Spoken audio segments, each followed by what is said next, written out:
You're listening to a podcast developed and produced by the Association of Asian Pacific Community Health Organizations, AAPCHO. To learn about AAPCHO, its members, or the principles and values that have guided this organization's work for more than 20 years, please visit www.aapcho.org. AAPCHO's Primary Care Pipeline podcast series is a new segment highlighting careers in the Community Health Center network. Podcast interviewees discuss the advantages and rewards of working in community health centers, as well as the importance of ensuring that the community health center workforce as a whole remains viable.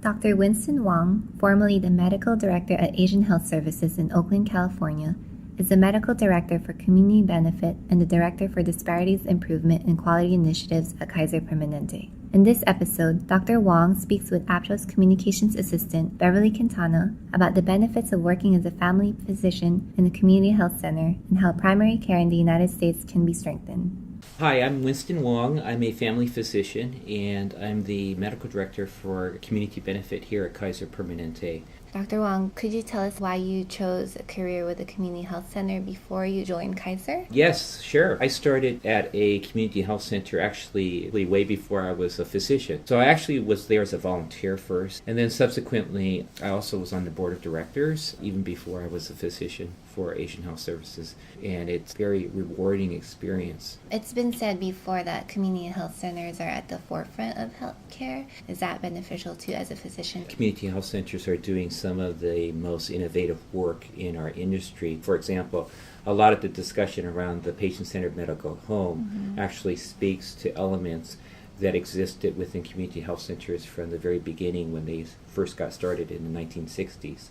I think around health information technology, community health centers can look at the electronic health record in a more comprehensive way. Would you encourage upcoming medical students to join the Community Health Center network? Definitely, it should be on the options for a young physician who is really trying to seek a place where she or he can pay attention to the needs of patients and their families, and also thinking about ways of providing primary care. Physicians that work at community health centers are basically a self-selected group.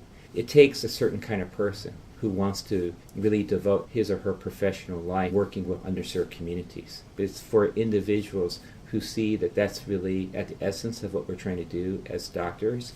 You talked about resources. Could you talk a little bit about workforce shortages and why it's important for us to address that now? I think everybody knows that the way that our healthcare workforce is currently constructed, it's the inverse of what we really would want, i.e. right now we have about 70% specialists to 30% primary care providers, and that proportion continues to grow on the specialty side, whereas we know that those countries that have the best health outcomes really have the reverse picture, 70% primary care practitioners and even less than 30% specialists.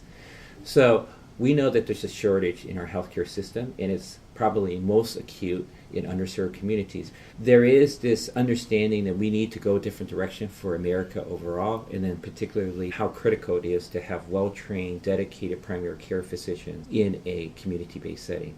If we have packages assisted by state and local governments and the federal government, that hopefully that there's going to be a crop of young physicians who see the opportunity in community-based settings as being very attractive. In addition to the things you mentioned, what do you think are the next steps for us to address the shortages and just to make it more attractive for medical students? Well, a lot of times we talk about the fact that the pipeline starts somewhere in college or high school with regards to identifying young people that might be interested in a career in medicine.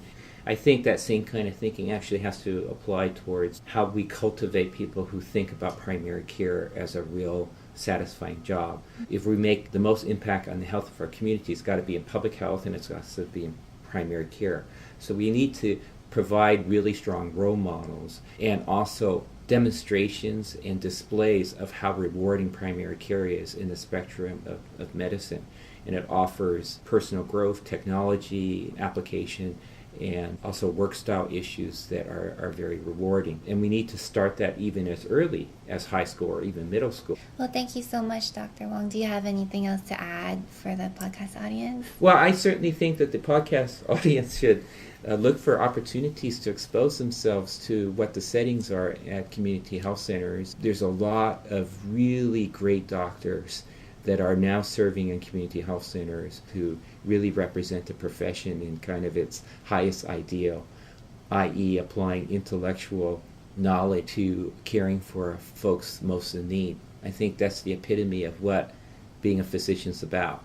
And that's why I believe that community health centers enable physicians to have a very satisfying and flourishing professional career.